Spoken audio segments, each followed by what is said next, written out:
పోలీసులు మమ్మల్ని పంపించలే, మిమ్మల్ని పంపించారు 100 మందిని. మాకేం చెప్పారు, అయ్యా అక్కడికి పోతే తుఫాను సైక్లోను వార్నింగ్ ఉందన్నారు. మీరు పాపం అటువంటి పంపిస్తున్నాడు. ఒకవేళ మంచి వర్షం వచ్చో లేకపోతే మంచి గాలి తోలితే నేరుగా పోతే ఎగిరితే కండలే రిజర్వాయర్ నడి మధ్య పడి ఉండేవాడు. తలా కాళ్ళు గిల్లేస్తే 6 కేజీ ఉండేది కాదు. అక్కడుండే చేపలు ఏం చేసి చికెన్ పెడతాలని చెప్పి తిని పారేసింది. ఒక ఎమ్మెల్యే స్థాయి వ్యక్తిని మీరు తీసుకెళ్లి పోలీసులు అక్కడ వదిలిపెట్టి అతను పోయి మామూలుగా ఇరిగేషన్ రిజర్వాయర్ లో పడితే అవి చికెన్ పెడతాలని చెప్తే ఒక ఎమ్మెల్యే చేపలు తినేస్తే అంతకన్నా అపప్రద ఈ జిల్లాకి ఏముంటుంది? నేను జిల్లా ఎస్పీ గారిని అడుగుతున్నా, జిల్లా పోలీసులు అడుగుతున్నా, ఏ విధంగా మీరు పంపించారు నాకు సమాధానం చెప్పాలి. మీకు ఒకవేళ అతను ఎవడైనా సరే ఎమ్మెల్యే చేపలు తినేస్తే ఒక శివాలయం భూములు అమ్మేసి ఉండొచ్చు, దానికి సంబంధించినటువంటి దాంట్లో ఈరోజు సంతలు పెట్టి డబ్బులు వసూలు చేయొచ్చు, అదేవిధంగా గ్రావెల్ ఇసుక బూడిద అమ్ముకోవచ్చు, క్రికెట్ కిట్లు అమ్మొచ్చు, నకిలీ ఎరువులు ఏముండొచ్చు, అదేవిధంగా అడ్డమైనటువంటి గడ్డిది ఉండొచ్చు, లేఅవుట్ వాటి దగ్గర డబ్బులు తీసుకొని ఉండొచ్చు, ట్రాన్స్ఫర్లకు డబ్బులు తీసుకొని ఉండొచ్చు, సిఎస్ఆర్ నిధులకు డబ్బులు తీసుకొని ఉండొచ్చు, వాటన్నిటితో పాటు బంకరాల దగ్గర డబ్బులు వసూలు చేసి ఉండొచ్చు, ట్రాన్స్ఫర్లకు డబ్బులు తీసుకుని ఉండొచ్చు. నేను చెప్పేది ఎన్ని చేసి ఉండొచ్చు, ఇరిగేషన్ దగ్గర దొంగలు చేసి ఉండొచ్చు, లస్కర్ డబ్బులు తినేసి ఉండొచ్చు. అయినా మీరు అటువంటి వాడలేని వదిలేస్తారా? ఎమ్మెల్యే కదా, ఆ మాత్రం గౌరవం ఉండబెళ్ళా. కాబట్టి ఇది ఖచ్చితంగా నేను ఎస్పీ గారికి చెప్తున్నా, ఇది ఒక వ్యక్తిని గురించి ఆలోచించబాకండి. ఒకవేళ జరగరాంది జరిగి ఒకవేళ నిజంగా మీరు చెప్పినట్టుగా సైక్లోన్ వార్నింగ్ ప్రకారమే గాలిపోయి ఉంటే, గాలిపటం ఎగిరినట్టుగా ఎగిరి లోపల పడిపోయి ఉంటే ఈ జిల్లాలో ఏ విధంగా ఎటువంటి సంకేతం ఈ జిల్లా రాష్ట్రానికి ఇచ్చినటువంటి దేశానికి ఇచ్చినటువంటి ఒక ఎమ్మెల్యే చేపలు తినేసేయండి. ఇంతకన్నా దౌర్భాగ్యం. అందులో మీకు అలవాటు ఉంది, ఇక్కడ చికెన్ వ్యర్థాలు వేస్తారు, తలా కాళ్ళు గిల్లేస్తే ఒక 1/2 కేజీ కూడా చేయడు. అమలు ఈ చికెన్ వ్యర్థాలని చెప్పి తిని పారేస్తే ఏంటి అసలు ఏమైపోయాడు? దాని గురించి మీరు ఎందుకు మాట్లాడటం లేదు? ఒకవేళ అతను అనికి మాట్లాడే కావచ్చు, ఎమ్మెల్యేనే పిల్లకాయలు బుక్కులు తీసిపోయి బెల్లం సరగాలు తిన్నంత మాత్రానే మీరు దాన్ని ఏ విధంగా అనుకుంటారు? అలవాటు మనం చేయలేము. ఎందుకంటే చాలా మంది చెప్పారు. ఇప్పుడు నేను కూడా చెప్తున్నా, ఆ ఇరిగేషన్ డిపార్ట్మెంట్కి అక్కడ ఉన్నటువంటి ఎలక్ట్రిసిటీ డిపార్ట్మెంట్కి జాగ్రత్తగా ఉండండి. ఎందుకు చెప్తున్నానంటే అల్లీపురం దగ్గర అంతకుముందు చుట్టుపక్కల ఉన్నటువంటి వాళ్ళు ఏదన్నా మోటార్లు కానీ ట్రాన్స్ఫార్మర్లు పోతే పాపం ఈ పిల్లవాడు తీసుకెళ్లి అక్కడ మామూలుగా పక్కల కొట్టి దాంట్లో ఉన్నటువంటి కాపురమణి తీసి దాన్ని అచ్చుబెల్లం చేసి అనేటువంటిది ప్రతి ఈరోజు తిరుగుతున్నాడు. అక్కడ మీరు మోటార్లు చూపిస్తున్నారు, అక్కడ ఎలక్ట్రిసిటీకి సంబంధించినటువంటి వైర్లు ట్రాన్స్ఫార్మర్లు చూస్తున్నాడు. ఒకవేళ ఇదే పందాగా కొనసాగిస్తే రేపు మీకు జరిగేటువంటి నష్టానికి మీరే బాధ్యత వహించాల్సి ఉంటుంది. జాగ్రత్తగా ఉండాలని చెప్పి నేను ఆ 2 డిపార్ట్మెంట్ కూడా హెచ్చరిస్తున్నాను. ఈ మధ్య ఎక్కువగా దాని మీద కాన్సన్ట్రేట్ చేసి తిరుగుతున్నాడు. మోటార్లు ఎక్కడ ఉన్నాయంటున్నాడు, లైన్లు అంటున్నాడు. ఈ మధ్య కూడా వెంకటపాలెం దగ్గర పోయి లైన్లని పరిశీలించి వచ్చాడు.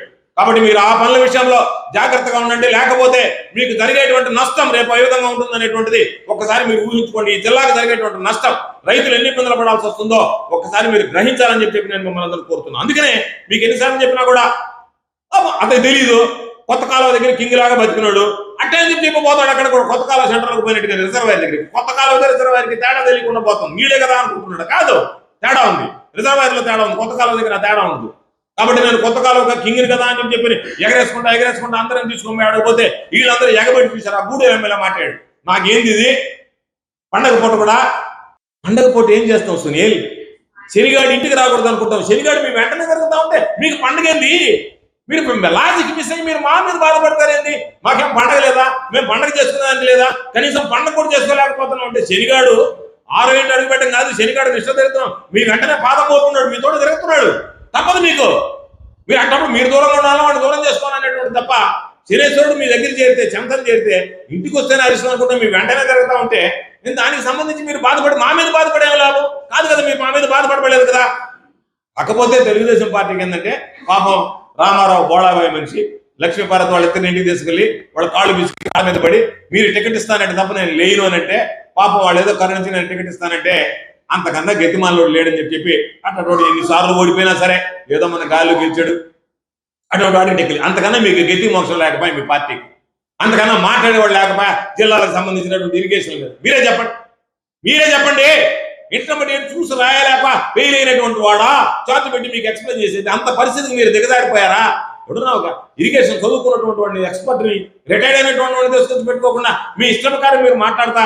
ఈరోజు మన పేద రవిచంద్ర గారు చెప్పాడు ఏమని, అయ్యా మీరు మాట్లాడేటువంటి మాట అభ్యంతరకరం. ఇప్పుడు న్యాయ టికెట్ గారు మాట్లాడేటువంటి మాటలు మీకు అభ్యంతరకరంగా లేవా? అందుకనే మీ సర్టిఫికేట్ మాకు అవసరం లేదు. కుక్క కాటికి చెప్పు దెబ్బ అనేటువంటి సిద్ధాంతాన్ని నమ్మేటువంటి వాళ్ళం. కుక్క కరస్తా ఉంది కదా అంటే దాన్ని చెప్పు దెబ్బే, వేరే మార్గం ఏమి ఉండదు. మీ సర్టిఫికేట్లు ఈ విధంగా ఉండాలి ఆ విధంగా ఉండాలి అవసరం లే. మిమ్మల్ని పక్కన పెడుతున్న మమ్మల్ని అందరూ మాట్లాడుతూ ఉంటేమో మీరు గమ్ముగా సగిచ్చినట్టుగా ఉంది, లేకపోతే ఏమో మామూలుగా అది ఇది అని చెప్పి ఏదో సంస్కారం లాగా. నువ్వు గాంధీ మహాత్ముడు కావచ్చు, గాంధీ సిద్ధాంతాన్ని నువ్వు గాంధీ మార్గంలో నడవచ్చు, కానీ నేను గాంధీ మార్గంలో నడిచేటువంటి వాడు కాదు. ఎవడన్నా ఏదైనా చెప్తే దానికి ధీటుగా సమాధానం చెప్పేటువంటి వాడు. కాబట్టి మీకు ఇప్పటికైనా నేను చెప్పేది, ఎవడన్నా సభ్యత సంస్కారం ఉండేటువంటి వాడిని తీసుకెళ్ళండి. సంస్కార హీరుణ్ణి, కొత్త కాలం క్యాబినెట్ని ఇట్లా వాళ్ళని తీసుకెళ్లి మీరు గలీజ్ పనులు చేసి దాని ద్వారా వాళ్ళని మాట్లాడించడం అనేటువంటి సరైనటువంటి పద్ధతి విధానం కాదు. మేము పోలీసులను కూడా అడిగేది, మేము వెళ్తే మీకు వచ్చినటువంటి నష్టం ఏంటి, మీరు ఎందుకు మమ్మల్ని అనుమతించలేదు? ఎందుకంటే మేము వెళితే ఆ ప్రాజెక్టులు చూపిస్తాం, రైతులకు రేపు ఈ ప్రాజెక్టులు గతేందని చెప్తాం, వాళ్ళు వివరిస్తాం. మీలాగా మేము డొంక తిరుగుడు చెప్పాం. అందుకే మీ మొహం చూడడానికి రైతులు రాలే. మీరు ఒక్కటి గుర్తుపెట్టుకోండి, అన్ని కార్లు పెట్టి పోలీసులు దగ్గరుండి రమ్మంటే మీకు ఎంతమంది వచ్చారు? మీరు దారి పొడిగిత చెక్ పోస్టులు పెట్టి ఆపితే మీరు రావడానికి లేదు అంటే మేము వెళితే ఎంతమంది వచ్చారు? దాన్ని బట్టే ఈ జిల్లాలో రాయలసీమ లిఫ్ట్ ఇరిగేషన్ సంబంధించి రైతుల్లో చంద్రబాబు నాయుడు తీసుకున్నటువంటి పట్ల ఎంత వ్యతిరేకత ఉంది, దానికి ఎంత సానుకూలత ఉందనేటువంటిది ఒకసారి బేరీజ్ వేసుకుంటే మీ ముఖాన చీకొట్టేటువంటి పరిస్థితి ఏర్పడింది. చంద్రబాబు నాయుడిని, తెలుగుదేశం వాళ్ళని చూసి మేము వస్తాము అంటే ఒక భరోసా నమ్మకం జగన్మోహన్ రెడ్డి గారు ఈరోజు దానికి సంబంధించి నిలబడతాడు, చేశాడు, చేస్తాడనేటువంటి నమ్మకం ఉంది కాబట్టి ఈరోజు వచ్చాడు. కాబట్టి మీరు ఎన్ని ఉడత బెదిరింపులకు బెదిరించినా, మీరు ఏ విధంగా ప్రయత్నం చేసినా మీ ఉడత బెదిరింపులకు భయపడేటువంటి వాళ్ళకి కాదు. ఖచ్చితంగా రాయలసీమ లిఫ్ట్ ఇరిగేషన్ సంబంధించి ఆ ప్రాంతానికి, నెల్లూరు జిల్లాకి జరిగేటువంటి నష్టాన్ని రైతులకు తీసుకెళ్లి దాన్ని ఉద్యమ రూపంలోకి తీసుకొచ్చి ఖచ్చితంగా ఈ ప్రభుత్వం మెడలు వంచి చంద్రబాబు నాయుడు కళ్ళు తెరిపించి మీరు ఆ రహస్య ఒప్పందం ఏదైతే రేవంత్ రెడ్డితో చేసుకున్నారో దాన్ని రద్దు చేసుకుని ఈ ప్రాజెక్టును ఖచ్చితంగా ప్రారంభించే వరకు మా పోరాటం కొనసాగుతుంది అని చెప్పి ఈ సందర్భంగా స్పష్టం చేస్తున్నాం.